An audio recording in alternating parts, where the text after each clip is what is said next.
Iawn, bore da, croeso I KSLM, croeso I pawb sydd yma yn yr adeilad, a croeso yn pawb sy'n gwylio adro o unrhyw efella tu allan. Rhywle nathon ni quiz ddoe, Zoom quiz yn oedd un o'r teulu ni tu allan, oedd just lovely I cael hael efella. Da chi wedi cael cyfle I mynd tu allan, I wneud rhywbeth neis ddoe neu heddiw. So mae'n neis I weld pawb. Ond da ni'n cario ymlaen owan heddiw hefo'r cyfres mae Rhys di cychwyn yn llyfr Actau. And mae John Robinson yn siarad bore yma am gwyl Pentecost. Mae lot I edrych ymlaen at. And da ni'n cofio am pryd mae Ysbryd Glân wedi dod I pawb. So mae lot I edrych ymlaen at. So, na I just gweddio, and then nawn ni addoli. Diolch am yr hael, diolch am tywydd braf, and diolch gallwn ni dechrau weld rhai o ffrindiau yn y cynawd. Diolch Duw. Diolch Duw Tad am anfon yr Ysbryd Glân I ni. Diolch Iesu am marw drosto ni. Ac Ysbryd Glân, da chi'n croeso yma neu unrhyw le da ni'n addoli. Amen. Just I deud un peth, os da chi yma, please, paid y canu. Da ni ddim I fod eto gobeithio, cyn bo hir fyddwn ni'n gallu. Dwi'n wir edrych ymlaen I gyd ohonyn ni canu eto. But am heddiw, da ni ddim I fod. Both os da chi'n adre, neu gwachod unrhyw le yn y awyr agored, croeso I addoli. Efo'r llais. So nawn ni, da ni'n gwneud 4 can I cychwyn.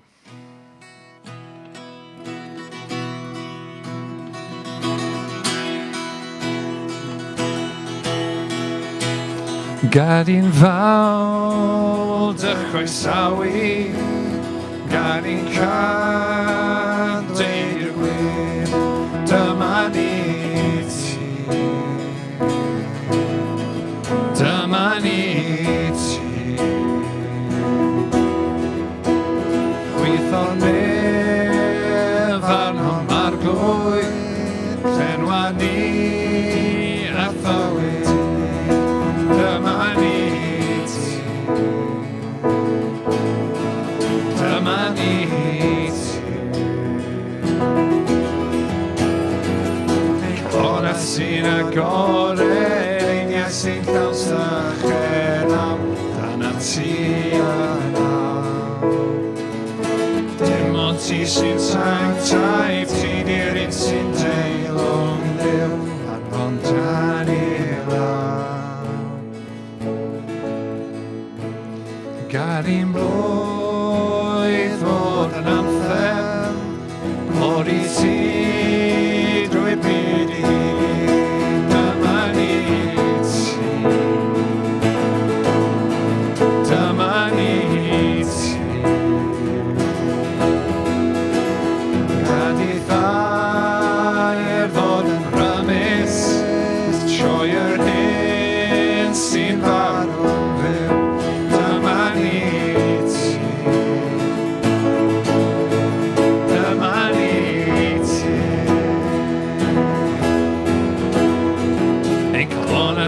Agored, ein sy'n llawn sychenam, dyna ti yna. Dim ond ti sy'n sanctaidd, ti di'r un sy'n deilwng Dduw, anfon dan I law. Croesaw'n di anmawl, croesaw'n di anmawl, Tad rhag oedolwyd, mae croeso yma nawr, galon a ganant bo, yn deiniau flwyddant fawr. Tad rhag oedolwyd, mae'n croeso yma nawr. Ein galon a sy'n agored, deiniau sy'n llawn sychenam, dyna ti yna. Dim ond ti sy'n sanctaidd, ti di'r un sy'n deilwng Dduw,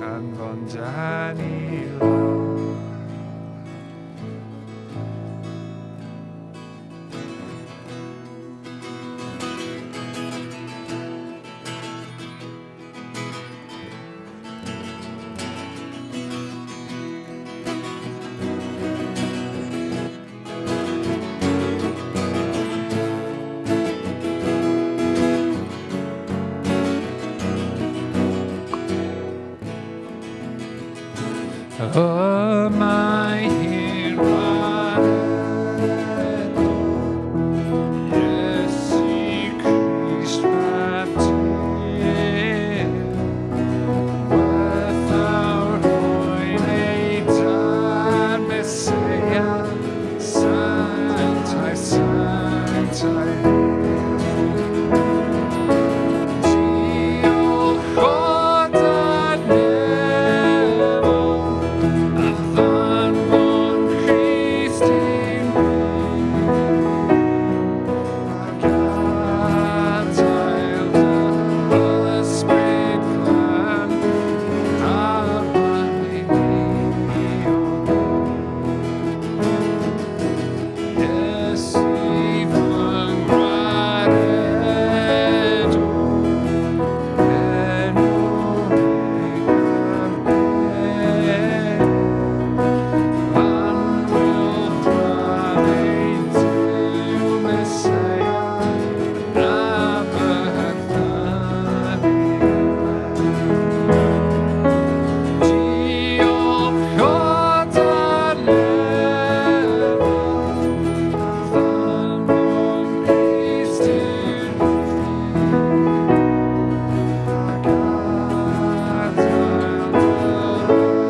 O, diw ta, jyst eisiau deud diolch bod ti ddim mynd i wneud rhywbeth hollol newydd sbon Pentecost. Ti wedi bod yn gweithio gyda dy bobl di trwy ers y cychwyn.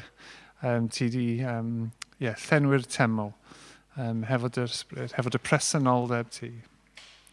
And ti wedi bod ar waith ers y cychwyn, and ti'n dal ar waith heddiw.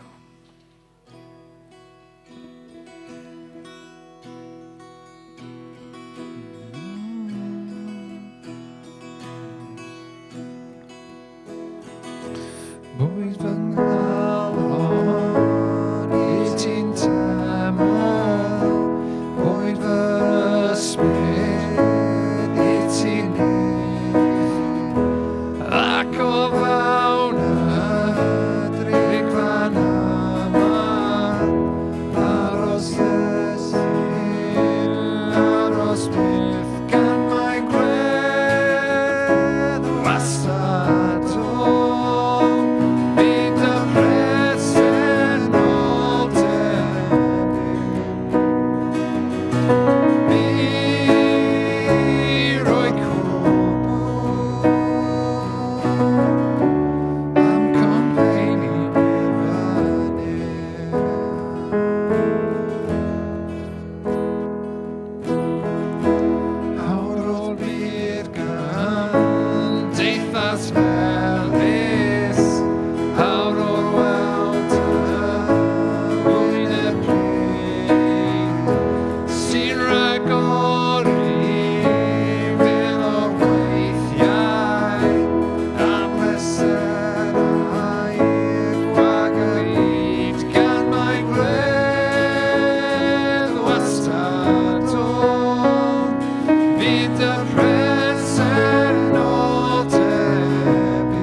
Da ni'n blino ar y tywyllwch.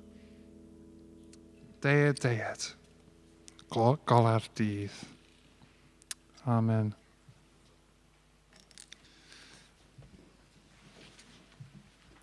So, wan da ni'n darllen o'r Beibl. Actau 2:1-13. Yr Ysbryd Glân yn dod ar Pentecost. Ar ddiwrnod dathlu gwyl y Pentecost, roedd pawb gyda'i gilydd eto. Ac yn sydyn, dyma nhw'n clywed sŵn o'r awyr fel gwynt cryf yn chwythu drwy'r ystafell lle roedden nhw'n cyfarfod. Ac wedyn, roedd fel petai rhywbeth debyg i fflamau tân yn dod i lawr ac yn gorffwys ar pen bob un ohonyn nhw. Dyma pawb oedd yno yn cael ei llenwi ar Ysbryd Glân ac yn dechrau siarad mewn ieithoedd eraill. Yr Ysbryd Glân oedd yn galluogi nhw i wneud hynny. Bryd hynny roedd yr Iddewon crefyddol o wahanol wledydd wedi ddod i aros yn Jerusalem. Clywon nhw'r sŵn hefyd ac roedd tyrfa fawr y bobl wedi ei gasglu at ei gilydd i weld beth oedd yn digwydd. Roedden nhw wedi drysu am fod pob un ohonyn nhw yn clywed iaith eu hun oedd yn ei siarad. Roedd y peth yn syfrdandol, ond nid o Galilea mae'r pobl yma'n dod, medden nhw. Sut maen nhw'n gallu siarad ei ieithoedd ni? Roedd Parthiaid yna, a Mediaid, Elamtiaid, pobl o Mesopotamia, Judea, Cappadocia, Pontius ac Asia, Phrygia, Pamphylia, Araifft a Rhan o Libia sydd wrth ymyl Cyrene. Bobl oedd ymweliad o Rhufain. Rhai yn Iddewon ac eraill yn bobl oedd wedi troi at y crefydd Iddewig ac hefyd Cretiaid a'r Arabiaid. Maen nhw'n siarad ei ieithoedd hi ac yn dweud pethau rhyfeddol mae Duw wedi ei gwneud. Dyna lle roedden nhw'n sefyll yn syn, heb dim clem beth oedd yn digwydd. Beth sy'n mynd ymlaen, medden nhw? Ond roedd yna gwatiad a dweud, maen nhw wedi meddwi.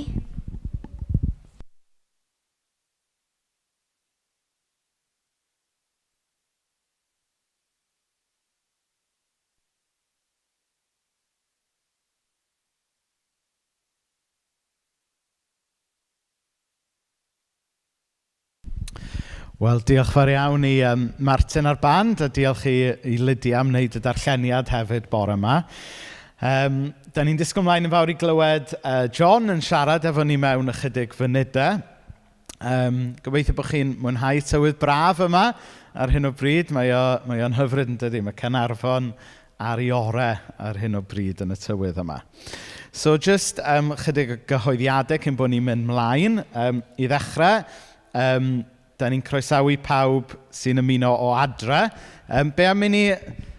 Di pobl sy'n adre ddim yn gallu eich gweld chi. Felly dwi eisiau chi gyd glapio rwan i bobl o adre wybod bod rhywun yma.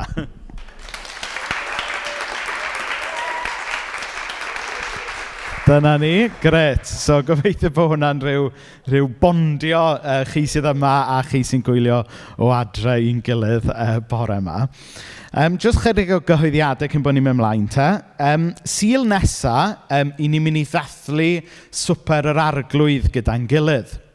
Nawr, i chi sy'n gwylio adre, mae yn fwy straightforward. I chi sydd yma yn y capel, oherwydd y rheolau Covid, bydd angen i chi ddod ar elfennau gyda chi. Felly, fel oeddech chi'n blant bach yn mynd i'r ysgol, yn pacio bocs bwyd, allwch chi ddod â bocs bach gyda chi, gyda rhywfaint o fara, neu crackers, neu be bynnag da chi eisiau dod fel symbol o gorff yr arglwydd, a hefyd potel fach neu flasg fach yn cynnwys rhywbeth coch newn ni roed. So, fi'n siŵr bydd rhai'n dod ar ei bina, a falle bydd rhai'n dod â Shiraz. Wel, be bynnag da chi'n dod â honno, be bynnag da chi'n dod gyda chi, symboliaeth y peth sy'n bwysig, wrth gwrs. A peidiwch poeni ynglyn â steil, achos bydd yn anodd wneud yn stylish fel petai. Bydd rhai pobl y flasg, rhai pobl y potel, ond sdim ots. Symboliaeth y peth a'r ffaith bod ni'n dathlu swper yr arglwydd gyda'n gilydd sydd yn cyfri. Felly, bore di Sul nesa bydd hwnna. Ac wrth gwrs, chi sy'n adre, mae croeso cynnes i chi ymuno mewn hefyd. Wedyn, y cyhoeddiad arall ydy jyst atgoffa chi fod y gwaith plant mynd i fod yn ail ddechrau mewn chydig o wythnosau. Os oes yna deuluoedd yn gwylio o adre, a falle bod chi ddim wedi teimlo bod chi'n gallu mentro nôl i'r capel eto, wel, mewn chydig wythnosau, os ydych chi'n teimlo bod e'n iawn, mae yna gyfle i chi ymuno gyda ni. Felly bydd y gwaith plant yn digwydd lawr grisiau a bydd e'n cael ei drefnu mewn ffordd diogel a saff a mae yna dîm o wirfoddolwyr yn cael ei tynnu at ei gilydd i arwain y gwaith yna tymor yma. A wedyn y syniad yw bydd yr oedolion wedyn yn gallu ymuno yn yr oedfa fyny grisiau fan hyn. Fydd dim modd i'r y rhieni i gyd fod lawr grisiau gyda'r plant oherwydd bod rhaid ni reoli faint o oedolion ac yn y blaen sydd yn bob stafell. A'r unig beth arall yw, efo hwnna, mae'n bwysig yn wahanol i fel oedden ni'n neud ysgol Sul cyn y pandemig, mae rhai cofrestru ymlaen llaw tro yma. Felly, dydy o ddim yn anffodus, di rhywun methu just troi fyny ar y bore. Mae rhaid i ni gael e-bost y noson cynt i oedfaon@caersalem.com mwyn cofrestru bod chi eisiau dod i'r gwaith plant. So, da ni'n disgwyl ymlaen yn fawr i hwnna, yn dydan? Gret, okay. Iawn, so mae manylion y casgliad fel arfer ar y sgrin, ond y cwmni chi sydd yn bwysig wrth gwrs. Nawr, cyn bod John yn dod fyny i bregethu, gawn ni jyst plygu pen mewn gweddi eto. Wel, o Dduw Dad, da ni yn diolch i ti am y diwrnod newydd yma. Da ni'n diolch o Dduw Dad fod heilwen y diwrnodau diwetha, jyst yn helpu chydig fach i'n codi ni allan o'r cyfyngder presennol mi yda ni am yn gwlad dal yn ddod. Ond y Dduw Dad, ni'n diolch mae'r heilwen pwysica yw'r wawr newydd a dorodd ar ddydd datgyfodiad di. A dyna pam yn bod ni yma ar ddydd Sul yn cyfarfod yn gilydd, oherwydd bod ni hefyd eisiau dy gyfarfod di. O Dduw Dad, bydd efo John nawr wrth bod e'n agor y gair i ni. Ac o Dduw Dad, gad i'r hanes eitha cyfarwydd yma i rai ohono ni, daro ni mewn ffordd newydd bore yma. I ni'n addoli ti sydd yn dad, yn fab ac yn ysbryd glân. A fel mae'r hen emyn yn dweud, ei mawl sydd yr un. Felly, o Dduw Dad, helpa ni gyfarfod y tad sy'n gofalu ar ôl ni, y mab sydd wedi yn prynu ni, a'r ysbryd glân sy'n rhoi bywyd anerth i ni. Felly bydd efo ni am weddill yr oedfa bore yma, yn enw arbennig Iesu Grist. Amen.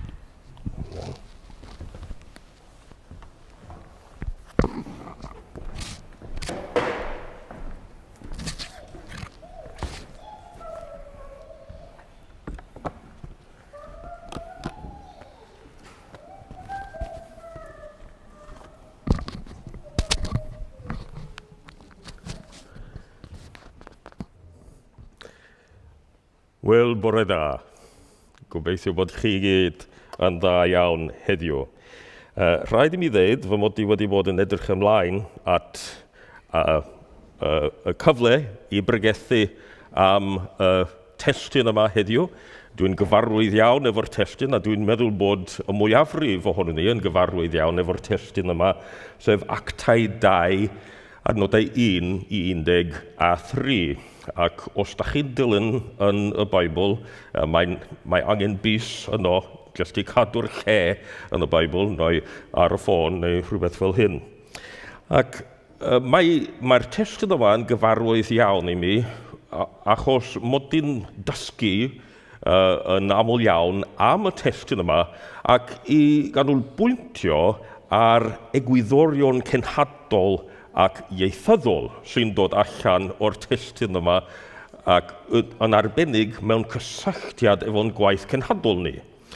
Ond wrth i mi ddechrau astudio a pharatoi ar gyfer y bregeth heddiw, mi nes i sylweddoli ar unwaith bydd yn amhosib i rannu popeth fy mod i isio rannu sy'n dod allan o'r testyn heddiw. Dwi'n meddwl bod angen 10 pregeth ar y testyn yma i ddelio efo pob peth. Felly mae'n amhosib i mi siarad am bob peth fy mod i'n dymuno siarad am.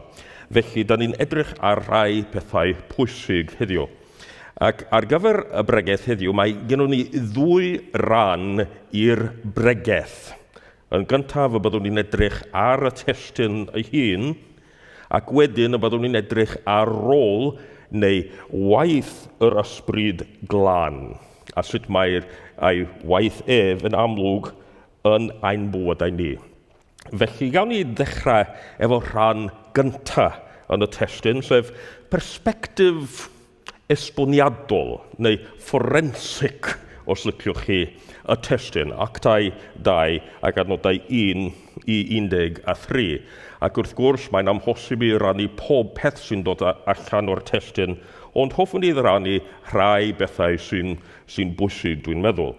A da ni'n dechrau efo edrych ar gyd-destun y testyn yma. A da ni'n ateb rhai cwestiynau am beth sy'n digwydd yma i ddechrau. Yn gyntaf, da ni'n gofyn y cwestiwn, pryd mae hwn yn golygu? Wel, os da ni'n siarad am y disgyblion, wrth gwrs, mae'r pethau sy'n digwydd yma yn digwydd tua 70 diwrnod ar ôl esgyniad Iesu bod ni'n gweld yn Actau 1 ac adnod 9. Ac rhywbeth arall sy'n bwysig i ni gofio am y cwestiwn yma, pryd mae pethau'n digwydd, yw'r ffaith bod yr ŵyl yn digwydd, gwyl y Pentecost. Adnod 1 yn ein testyn yn dechrau fel hyn, ar ddiwrnod dathlu gwyl y Pentecost. Ond beth da ni'n gwybod am yr ŵyl yma? Wel, dwi'n siŵr bod chi wedi clywed lot o bregethau am y testyn yma, ond dwi eisiau just atgoffa ni am rai bethau ynglyn â'r ŵyl yma, gwyl y Pentecost. Os da chi eisiau gweld yn yr Hen Testament lle mae'r ŵyl yma'n cael ei sefydlu, da chi'n medru mynd yn ôl i Exodus ac Leviticus, Numeri, Deuteronomium ac yn ymlaen, ac yn gweld y testunau yma. Dwi ddim yn darllen y testunau yma ar hyn o bryd, ond da chi'n medru mynd yn ôl i'r Hen Testament i weld sefydliad yr ŵyl yma, gwyl y Pentecost. Ond heddiw, hoffwn ni just atgoffa ni am rai bethau am y Pentecost y hun. Mae gwyl y Pentecost yn un o 2 gwyl fawr yng nghalendr Iddewig. Felly mae 2 gwyl sy'n bwysig iawn iddyn nhw lle mae'r bobl i gyd yn dod efo'i gilydd. A mae un ohonyn nhw. Ac fel mae'r enw yn dweud, Pentecost, mae'n digwydd 50 diwrnod ar ôl y Pasg Iddewig, fel arfer, fel hyn. Ac mae yna enwau eraill sy'n disgrifio'r ŵyl yma, gwyl y Pentecost. Weithiau da ni'n medru gweld y geiriau gwyl wythnosau, neu gwyl blaenffrwythau. Ac wrth gwrs, mae hwn yn fwy gyfarwydd i ni. Ar gyfer y Pentecost Iddewig, mae'n hwn o ffrymu tipyn o flaenffrwythau i'r arglwydd fel arwydd a ddewid Duw ar gyfer y cynheuaf sy'n dod nes ymlaen. A mae hwn yn bwysig iawn i ni, a da ni'n medru gweld yr arwydd o cad yn eglur ac ar unwaith yma. Da ni'n medru gweld bod y pethau bod yr Ysbryd Glân yn gwneud ar y dydd yma, dydd y Pentecost, yn flaenffrwythau a'i waith sy'n dod nes ymlaen. Neu fel da ni'n deud yn Tennessee, you ain't seen nothing yet. Y pethau bod ni'n gweld yma yn ail benod Actau, dim ond blaenffrwyth gwaith yr ysbryd sy'n dod nes ymlaen. Ond roedd na arwydd o cad ysbrydol arall ar gyfer yr Iddewon ar y pryd, a mae hwn yn cael ei datblygu dros y canrifoedd sefydliad gwyl y Pentecost.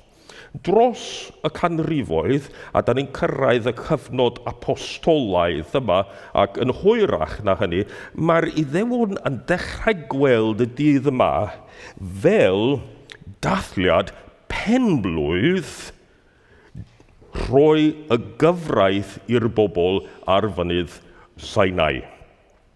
Hynny yw, mae Duw yn rhoi'r gyfraith i'r bobl trwy Moses A maen nhw'n dathlu hwn fel penblwydd y peth yma yng nghyfnod apostolaeth yma. A da chi'n medru gweld beth sy'n digwydd yn y cyfarfod yna rhwng Duw a'r bobl trwy Moses ar fynydd Sinai wrth edrych ar Exodus 19 ac adnodau 18 i 20. A dwi ddim yn darllen yr holl testyn yma, dim ond rhan o adnod 18, sef am fod yr arglwydd wedi dod i lawr arno mewn tân. A bydd hwn yn atgoffa'r Iddewon ar y pryd am beth sydd wedi digwydd yn Exodus pan maen nhw'n dathlu'r Pentecost a maen nhw'n gweld nerth yr arglwydd trwy'r Ysbryd Glân yn disgyn, yn dod i lawr ar yr eglwys gynnar. A da ni'n medru gweld y tân. Mae'n swnllyd hefyd os da chi'n mynd yn ôl i Exodus i ddarllen mwy am be ddigwyddodd ar y ddydd yna. Ond beth am y cwestiwn yma? Lle mae'r pethau yma yn digwydd? Wel, os da ni'n meddwl am y disgyblion, yn fwy na thebyg mae popeth yn digwydd yma yn ail benod Actau yn yr oriwch ystafell bod ni'n gweld yn Actau 1 ac adnod 13. Felly, yn fwy na thebyg, da ni'n siarad am yr un lle, yr un stafell, achos nath Iesu ddeud wrthyn nhw i aros yma i dderbyn yr Ysbryd Glân. Felly, dydyn nhw ddim yn mynd yn rhy bell o'r stafell yna. Felly, yn fwy na thebyg, ynglyn â'r disgyblion, da ni'n siarad am yr oriwch ystafell yma yn Actau 2. Ac os da ni'n edrych ar y sefyllfa o safbwynt mwy eang, da ni'n siarad am Jerusalem. Dyma lle mae pethau'n digwydd, y prif ddinas.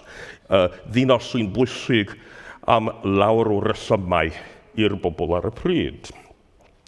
Ond y cwestiwn ola, fel cyd-destun ar gyfer y destun, pwy sy'n cymryd rhan yn y pethau sy'n digwydd ar ddydd y Pentecost? Wel, unwaith eto, os da ni'n aros yn yr oriwch ystafell, sef stafell fyny grisia, os liciwch chi, wel, unwaith eto, da ni'n siarad yn fwy na thebyg am yr un bobl. Y disgyblion bod ni'n gweld yn Actau 1 ac adnod 15, sef 120, give or take yma. Da ni'n siarad yn fwy na thebyg am yr un bobl. Unwaith eto, dywedodd Iesu wrthyn nhw i aros yno mwyn iddyn nhw dderbyn rhodd yr Ysbryd Glân.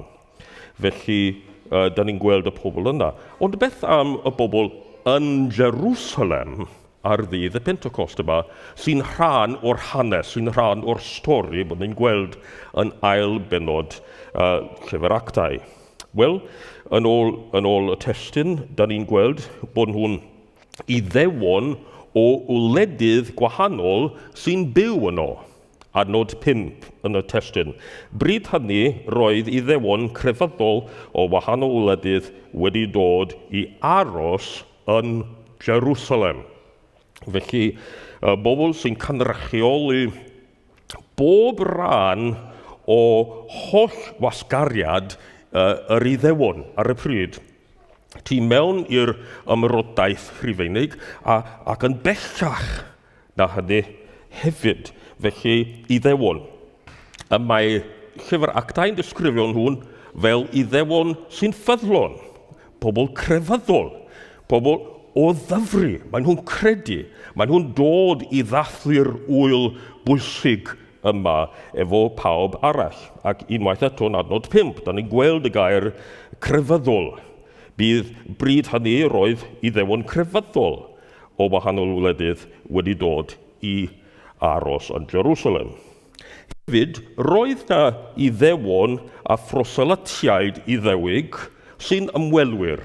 Maen nhw wedi dod yno, maen nhw'n ymweld a Jerusalem, a maen nhw wedi dod yno yn fwy na thebyg ar gyfer yr gwyl y Pentecost. Ac yn adnodau 10 ac 11, da ni'n gweld y pobl yma.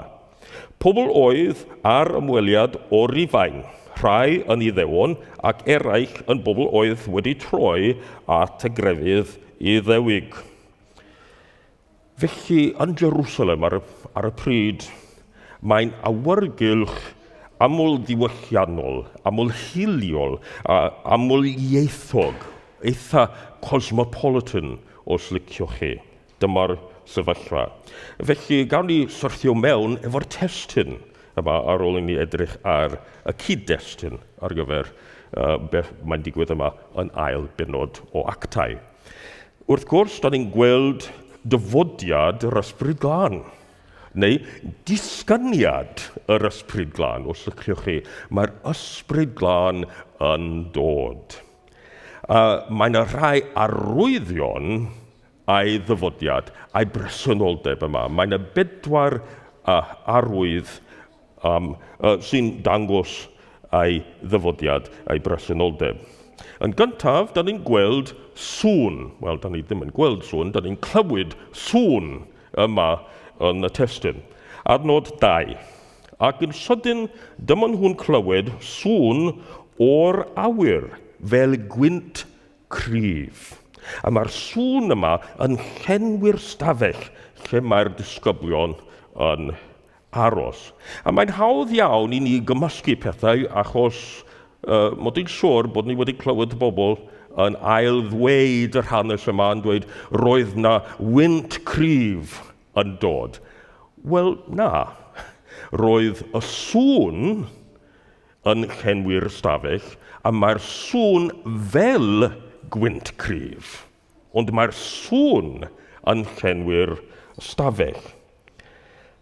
Ac wrth gwrs, mae'n y llun sy'n dechrau cael ei ddatblygu yn ein meddwl yma.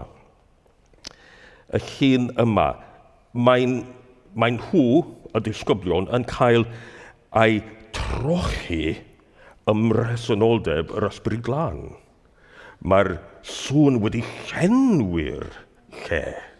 A mae'r disgyblion yno hefyd. Ac ar unwaith, da ni'n meddwl am y llun bedydd yma. Ac wrth gwrs, mae Luc yn dweud yn Actau pennod 1 ac adnod 5. Mae'n atgoffa a'i ddarllenwyr am eiriau Iesu wrth y disgyblion cyntaf sy'n dweud y bydd rhaid iddyn nhw brofi bedydd yr Ysbryd Glân. A da ni'n gweld beth sy'n digwydd yma. Y sŵn sy'n llenwi'r stafell a mae'r disgyblion yma. Yr ail arwydd bod ni'n gweld yn y testyn yw tân. Tân. Dwi'n newydd siarad am arwyddocad tân yn y Beibl, yn y Testament, yn yr Hen Testament ac yn y Testament Newydd. Ac wrth gwrs, os da ni'n meddwl am beth sydd wedi digwydd ar fynydd Sinai, da ni'n gweld y tân.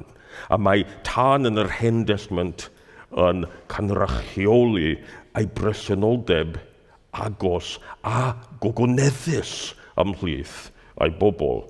Ond yn ein testyn ni, lle mae'r tân? Adnod 3.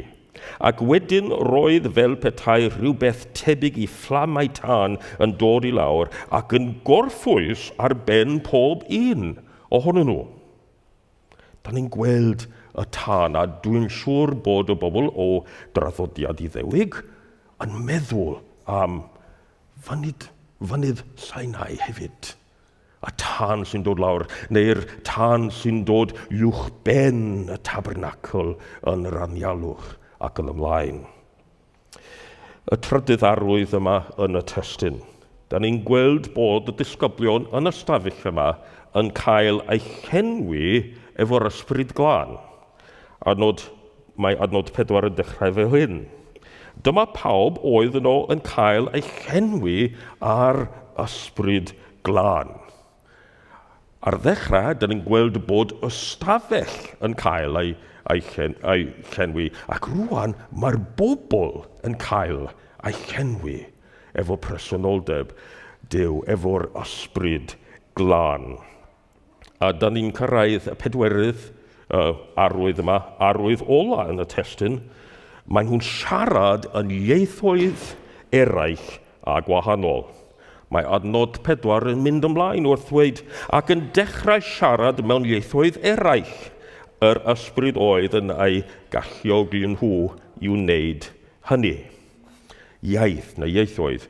Yn y testun Groeg, mae'n y 2 air sy'n cael ei gyfieithu yn Gymraeg, ac yn Saesneg, yn bron bob iaith, fel iaith neu ieithoedd. Glosa a dialectos. Ac mae'r gair glosa yn fwy gyfarwydd i ni. Da ni'n ffeindio'r gair, da ni'n gweld y gair glosolalia, sy'n dod o'r gair yma glosa. Mae'r gair glosa yn medru golygu 2 beth. Mae'n medru golygu iaith arbennig, ac hefyd mae'n medru golygu tafod. A dyma ystyr y gair, a da ni'n gweld y gair yma yn adnodau 3, 4 ac 11. Wrth gwrs, yn adnod 3, da ni ddim yn siarad am glosa fel rhywbeth bod y bobl yn glywed, ond i weld. Dyma sut mae Luc yn disgrifio y fflamau tân, uwchben bob un ohonyn nhw, tafod tân yma. Ac wedyn, mae'n defnyddio gair arall, dialectos. Mae'r gair yma yn cael ei ddefnyddio ddim ond yn llyfr Actau, yn y Testament Newydd. Ac da ni'n gweld hwn yn adnodau 6 ac 8. A mae hwn yn siarad am fodd i siarad sy'n arbennig i lle arbennig, ardal arbennig. Os da ni'n rhoi ein hunain yn y sefyllfa ar ddydd y Pentecost cynta yma, da ni'n medru clywed y disgyblion yn siarad Cymraeg, y glosa, ac os da chi'n dod o Sir Benfro, mae'n siarad Cymraeg hefyd. Mae'n siarad efo chdi, a mae'n siarad efo bobl o Benygroes ac o Benygros hefyd.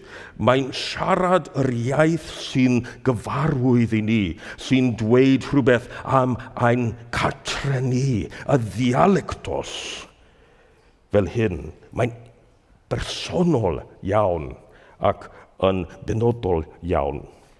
Ac wrth gwrs, mae'r ieithoedd newydd yma bod y disgyblion yn siarad, ond dydyn nhw ddim wedi dysgu'r ieithoedd yma, ond mae'n dod yn oriwch naturiol. Dyma'r tro cyntaf iddyn nhw siarad ieithoedd fel hyn. Ac wrth gwrs, mae'r bobl ar y pryd yn sylwi ar y ffaith bod y bobl sy'n siarad fel hyn yn dod o Galilea. Yn adnod 7, mae'n dweud, onid o Galilea mae'r bobl yma yn dod. Ac wrth gwrs, doedd y bobl o Galilea ddim yn enwog am siarad lot o ieithoedd. Roedd nhw'n ffermwyr a pysgotwyr ac yn ymlaen. Ond beth am y neges? Beth am y neges bod nhw'n dweud yn yr ieithoedd gwahanol yma? Adnod 11. Mae nhw'n siarad ein ieithoedd ni, a mae'r bobl yn dweud hwn, ac yn dweud am y pethau rhyfeddol mae Duw wedi gwneud. Y pethau rhyfeddol mae Duw wedi gwneud. Dyma'r neges yma. Ond beth mae hwn yn golygu? Wel, beth sydd wedi digwydd yn ddiweddar yn Jerusalem? Mae'r pethau mawr, y pethau rhyfeddol yma, yn siarad am Iesu. Am enedigaeth, bywyd, dysgeidiaeth, gweinidogaeth, dioddefaint, marwolaeth, atgyfodiad ac esgyniad Iesu Grist. Dyma'r pethau rhyfeddol, pethau mawr yma. A da ni'n medru gweld llawer o ymatebion y bobl. Ac mae gen I lot o wybodaeth am hynny, ond dwi'n meddwl bod hwn yn gyfarwydd iawn i ni. Mae bobl yn ymateb mewn ffyrdd gwahanol, a mae'n rhai area yn y Groeg sy'n disgrifio ymatebion y bobl ar y pryd. Ond dwi'n meddwl, mwyn I ni ddefnyddio'r amser yn well, mae'n well I ni fynd ymlaen efo'r ail ran y bregeth ar hyn o bryd. A dwi'n medru rhannu'r fy nodiadau efo chi os da chi eisiau nes ymlaen. Ond ail ran y testyn yma. Dyfodiad yr ysbryd glân a'i waith y mywyd y credinwyr a'r eglwys sy'n amlwg yn Actau 2 ac yn adnodau 1 i 13 ac yn Actau yn gyffredinol yn yr holl lyfr yma. Cyn i ni edrych ar y pethau yma, hoffwn i roi tipyn o nodyn atgoffa i edrych ar y cwestiwn pwy ydy'r ysbryd glân. Ac wrth gwrs, mae'n bosib i bregethu lot o bregethau am y pwnc yma. Felly dwi'n dweud jyst rhai bethau i'n hatgoffa ni. Yn gyntaf, pan da ni'n siarad am yr ysbryd glân, da ni'n siarad am berson, ddim peth. Weithiau pan mae bobl yn siarad am yr ysbryd glân, mae'n siarad amdano fel grym amhersonol, fel y Force yn Star Wars, neu rhywbeth fel hyn. Na, mae'r ysbryd glân yn berson. Hefyd, mae'r ysbryd glân yn dduw. Trydydd person y drindod. Mae'r ysbryd glân yn dduw. Yn drydydd, da ni'n medru gweld y cysylltiad rhwng esgyniad Iesu a disgyniad yr ysbryd glân. A da ni'n medru gweld tipyn am sut mae'r drindod yn cydweithio pob person efo'i gilydd. Mae Iesu yn cyferio y disgyblion at yr ysbryd glân. A mae Iesu yn dweud, mae'n well i mi fynd mwyn i chi brofi'r ysbryd glân. Ac pethau fel hyn, a mae'r tad yn edrych ar Iesu yn yr Efengylau a dweud, dyma fy mab anwyl. A mae'r ysbryd glân yn cyferio bobl at Iesu ac yn ymlaen, a dyn ni'n medru gweld y tri pherson yn y drindod yn cydweithio yma. Ac wrth gwrs, mae'r ysbryd glân yn amlwg yn Actau. Da ni'n gweld yr ysbryd glân yn yr Hen Testament, ond ddim llawer o weithiau yno. Ond mae'r ysbryd glân yn amlwg, yn fwy amlwg, yn y Testament Newydd. A mae'r Testament Newydd yn defnyddio'r geiriau ysbryd glân yn y drefn yma 101 o weithiau. Ond yn llyfr Actau, mae'n defnyddio'r geiriau ysbryd glân 44 o weithiau. A dim ond yn y benod gyntaf, mae'n defnyddio'r geiriau ysbryd glân 5 gwaith. Felly mae'r ysbryd glân yn amlwg iawn yn llyfr Actau. Ac wrth gwrs, mae enw swyddogol y llyfr yn Actau'r Apostolion. Ond mae'n y lawr o bobl sy'n dweud, ella basai'n well i ni ddeud Actau'r ysbryd glân, fel enw'r llyfr yma. Wel, gawn ni edrych ar rôl neu gwaith yr ysbryd glân ym mywyd bob un ohonyn ni sy'n dilyn Iesu Grist. Unwaith eto, mae'n bosib i bregethu sawl bregeth am y pwnc yma. Felly, hoffwn ni ganolbwyntio ein sylw ar un ferf heddiw, y ferf rhyddhau. A da ni'n medru gweld cysylltiad rhwng ysbryd glân a rhyddid. Mae'r apostol Paul yn dweud yn ail Corinthiaid 3 ac adnod 17, cyferio at yr ysbryd glân mae'r gair arglwydd, a ble bynnag mae ysbryd yr arglwydd, mae yna ryddid.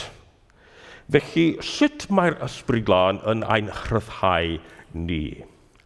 Wel, mae gen i rhai bethau i awgrymu heddiw fel ateb i'r cwestiwn yma. Yn gyntaf, dwi'n credu bod yr ysbryd glân yn rhyddhau'r galon ddynol fel paratoad i dderbyn yr ddengil. Da ni'n gweld hwn yn adnod 11. A mae'r bobl sy'n clywed y neges yn y ieithoedd hunain yn dweud am y pethau rhyfeddol am Duw wedi gwneud. Hynny yw, am Iesu. Ond maen nhw'n clywed y peth yn y ieithoedd hunain, a maen nhw'n deall yn berffaith beth mae'n dweud am Iesu Grist. Ond mae hwn yn paratoi eu colonnau ar gyfer beth sy'n dod nes ymlaen. Mae Pedr yn dechrau yn adnod 14 efo'r neges sy'n egluro popeth. A maen nhw'n medru gweld Iesu yn glirach. Ac dyma beth mae'r Ysbryd Glân yn gwneud yn ein calon. Mae'n rhyddhau ein calon i fod yn barod i dderbyn yr Efengyl. Yr ail beth, mae'r Ysbryd Glân yn rhyddhau calon a meddwl unigolion i dderbyn neges yr Efengyl. Dim ond y dyrfa, y grŵp o bobl yma, ond unigolion. Mae'n eitha personol. Mae'n siarad efo bob un ohonyn nhw ar y pryd yn ei hiaithoedd ei hunain. A dim ond yn ei hiaithoedd ei hunain, ond sut mae'n nhw'n siarad yr iaith yn y pentre o le mae'n nhw'n dod. Mae'n bersonol. A roedd yn bosib i ddefnyddio dim ond un iaith. Da ni'n pragmatic iawn heddiw, a da ni'n meddwl basai'n llawer haws i ddefnyddio dim ond un iaith bod y bobl i gyd yn deall. Wel, roedd hwn yn bosib. Ond doedd hwn ddim yn ewyllus Duw i blannu'r eglwys yma ar ddydd y Pentecost. Mae'n delio efo ni yn bersonol. Mae'n dweud unwaith eto yn adnod 11, mae'n nhw'n siarad ein hiaithoedd ni. Y trydydd peth yma, mae'r Ysbryd Glân yn rhyddhau potensial y deyrnas ynddo ni trwy ehangu a mwynhau ein gallu naturiol. A mae gennyn ni esiampl efo Pedr yn ei bregeth sy'n dechrau efo adnod 14. A does dim amser i ni ddarllen y bregeth ar hyn o bryd, ond da ni'n gwybod yr hanes yma. Ac wrth gwrs, mae Pedr yn medru siarad. Mae gynno fo y gallu i siarad. Ond da ni ddim yn gweld Pedr yn siarad lot yn gyhoeddus. Yn yr Efengylau ac yn y benod gyntaf, mae'n siarad efo disgyblion, ond ddim yn gyhoeddus fel hyn. Felly dyma bregeth gynta Pedr. A da ni'n medru gweld sut mae Duw yn galluogi'r bregeth trwy'r Ysbryd Glân i ddefnyddio ei allu naturiol i ddweud pethau newydd amdano. A roedd dyma'r ymateb i'r bregeth. 3,000 o bobl yn droi at yr arglwydd. Dim yn ddrwg ar gyfer ei bregaeth gynta. Rhaid i mi gyfaddau, dydy hwn ddim wedi digwydd i mi. Pan dwi'n pregethu, dwi'n hapus os does neb yn cysgu tra mod i'n pregethu. Y wyn, da iawn. Ond dyma'r peth, mae'r Ysbryd Glân yn rhyddhau potensial y deyrnas. Dim ein potensial, ond potensial y deyrnas. Hefyd, mae'r Ysbryd Glân yn rhyddhau potensial y deyrnas ond ni trwy roddion goriwch naturiol. Mae'n galluogi ni i gwneud pethau hollol newydd i ni, fel y disgyblion sy'n siarad ieithoedd gwahanol. Adnod 4. Dyma pawb oedd yno yn cael ei llenwi ar Ysbryd Glân ac yn dechrau siarad mewn ieithoedd eraill. Yr ysbryd oedd yn ei galluogi nhw i wneud hynny. Ac wrth gwrs, mae'r Testament Newydd yn galw'r rhoddion yma charismata, rhoddion gras o'r gair charis yma. Hefyd, mae'r Ysbryd Glân yn rhyddhau ei hun rhag traddodiadau dynolryw. A dwi eisiau bod yn glir am hynny. Wrth gwrs, does dim angen ar Dduw. Mae Duw yn holl alluog ac yn holl bersonol. Ond trwy ein traddodiadau, weithiau da ni'n trio rhoi Duw yn ein bocsys ni. Da ni'n trio rheoli Duw yn lle i ni gael ein rheoli gan Dduw. Enghraifft, yn yr Hen Testament, da ni'n gweld y tân yma, mynydd Sinai, tân uwchben y tabernacl yn yr anialwch, ond lle mae'r tân yn llyfr Actau yn y Testament Newydd? Wel, yn Actau 2 ac adnod 3, mae'n dweud, ac wedyn roedd fel petai rhywbeth tebyg i fflamau tân yn dod i lawr ac yn gorffwys ar ben pob un ohonyn nhw. Mae'n geiriau eraill yn yr Hen Testament, os wyt ti'n dymuno bod am rhesonoldeb Duw, lle mae'n rhaid i ti fynd? Yn y Hen Testament. Wel, mae'n rhaid i ni fynd i'r tabernacl neu i'r deml i brofi personoldeb Duw. Ond efo dyfodiad yr Ysbryd Glân yn y Testament Newydd, os ti'n dymuno bod ym personoldeb Duw, lle wyt ti'n mynd? Wyt ti'n mynd lle bynnag wyt ti'n ffeindio ei bobl ef?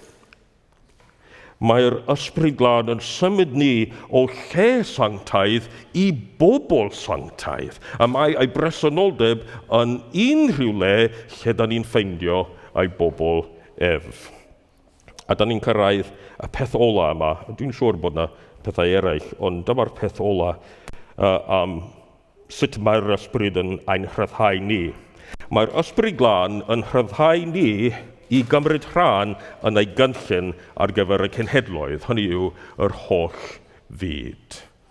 Mae'n gwahodd i ni fod yn rhan o'i dernas, mwyn i ni gyrraedd efo'r Efengyl trwy ei nerth, bobl o bob llwyth ac iaith, hil a chenedl, mwyn i bawb gael y cyfle i glywed yr Efengyl yn newyddion da.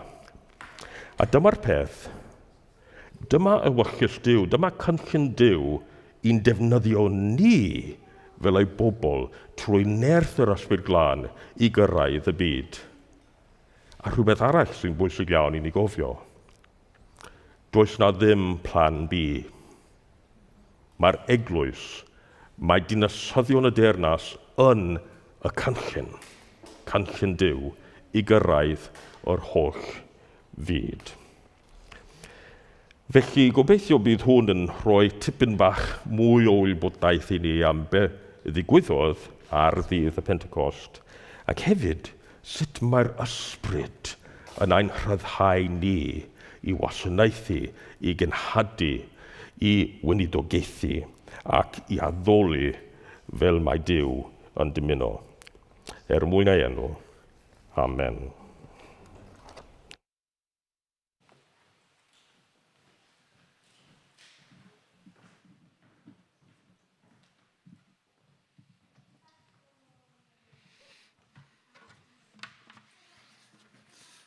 Diolch, John. Lot i meddwl am, diolch am rhannu y neges gyda ni. So, nawn ni jyst gorffen hefo un can.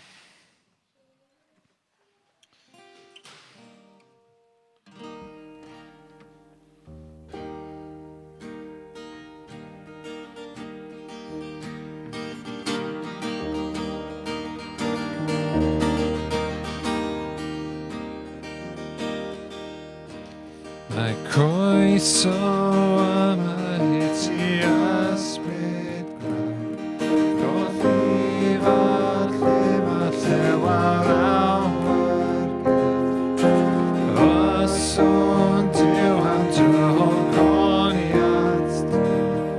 i'n mam gael ffynnu gyda presenoldeb Duw.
gogon i henstydau ni. Gan i ni fod yn fwy ymwybodol bod y bres yn olter. Gan i ni fod i gogon i henstydau